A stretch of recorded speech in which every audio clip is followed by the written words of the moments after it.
Hello and welcome to another edition of Steve Y, the Fix-It Guy. I'm Steve Yakshi, and today we're going to replace an electronic deadbolt that really didn't work out for us. So I bought a different brand. I'm going to show you what I bought and how to install it, so I hope you'll join me. What I purchased was a SmartCode 913 made by Kwikset. And what's nice about this particular electronic deadbolt is that you can program up to 16 user access codes, which makes it ideal for use in Airbnbs, never mind our own house. So let me show you how to install this. In preparation for installing our new one, I went ahead and removed the old one. Nice thing about replacements is that the holes are already cut for us, so we don't have to do that much work.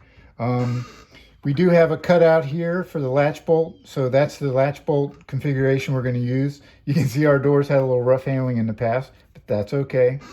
Also, our striker plate matches the new one, and it's fairly new itself. So to make life easy for us, we're going to leave that one there. It'll work just fine. One of the first order of business is to install our latch bolt. And as I mentioned earlier, we do have a notch here in our door. So we're going to use this configuration for the latch bolt. Also note that there is a marking up that says up, and when we install it, we want to make sure that that's facing upwards. So we'll put that in there, and then using a Phillips head screwdriver, we'll just attach it with the screws. One thing to note during our installation is we want this latch bolt to be out. So we're just going to take a flat blade screwdriver and we're going to turn it so that it's now out. And this is how we're going to install the rest of the deadbolt. The next step is to install our keypad. And there is an adapter for holes that are 2 1/8 inch in diameter. We're not going to use that. For holes that are 1.5 inches in diameter, we don't need that.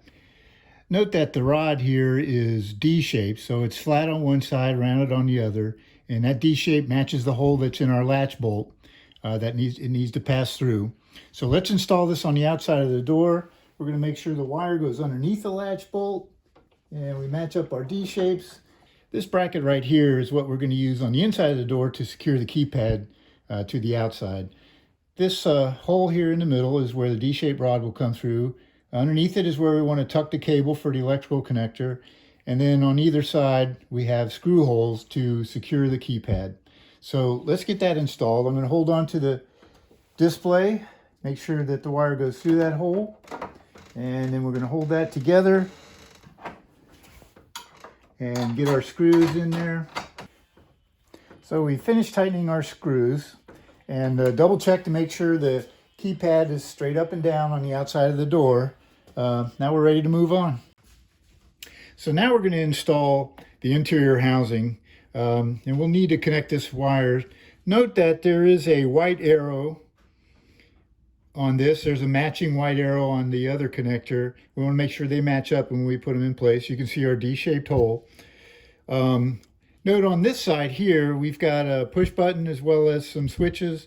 The switch configurations, you can look in the paperwork, and they determine how it operates in certain positions. So let's get this installed. So now we're going to connect our 2 electrical connectors. Again, making sure that the 2 white arrows match up. And then part of the trickiest part of this operation is tucking this cable away in here with the connector. It takes a little bit of work to figure out the best way to do that.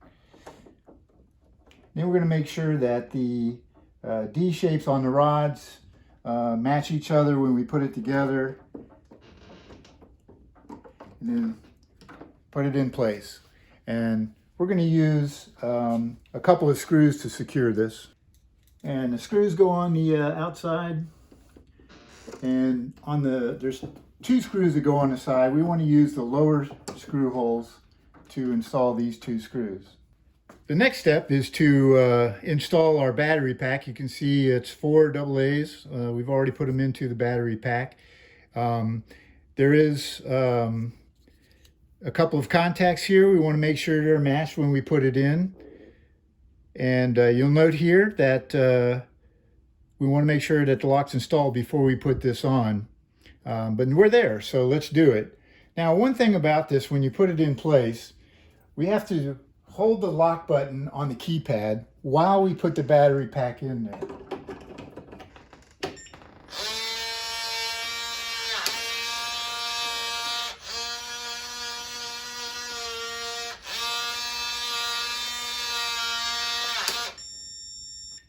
So you can hear all the noise and the beeps. And what it's done now is it's learned opening and closing positions of the door. So that's why it's important to hold the lock button while you insert the battery pack. The last step before we put the cover on the interior is to program our access code anywhere between 4 and 8 digits. Press this button, you'll hear a beep, and then you enter your code.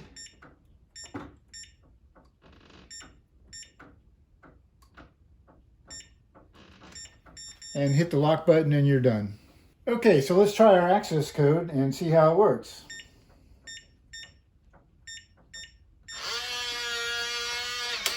There we go, we just unlocked the door. And then to lock it, you simply need to press the lock key. And we're done. Last step is to put the cover on.